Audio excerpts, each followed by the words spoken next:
Hello friend नमस्कार मु आपन को Odisha study tube YouTube channel को स्वागत करुच्ची।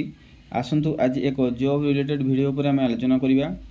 आपन जदि आम चैनल को प्रथम थर आते तेज चैनल को सब्सक्राइब करने OSSS जो RI ARI ओमिन SFS ICDS मेन्स एग्जाम 1 अगस्त रु 4 सेप्टेम्बर 2025 तारीख मध्य तार कैंसल नोटिफिकेशन आसी जाइए।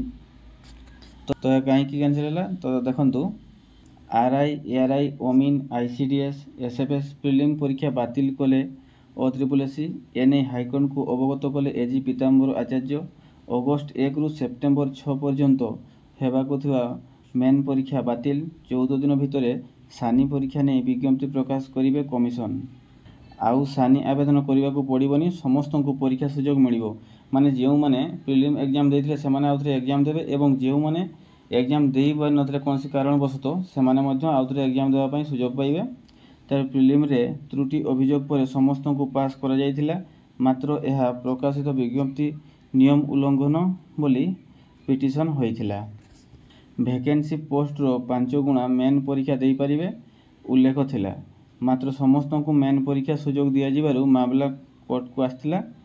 शेष में हेबाकु थिबा कंबाइन रिक्रुटमेंट परीक्षा बातिल हैला।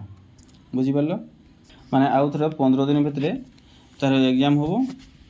प्रिलिम एग्जाम सरीगला आउ थे मेन्स एग्जाम हम। मेन्स एग्जाम सरीगला डॉक्यूमेंट वेरिफिकेशन हम, तापर सिलेक्शन हम। आज वीडियो को ये रखुच्छू, पुणी आलोचना करा नुआ एक वीडियो। जय जगन्नाथ।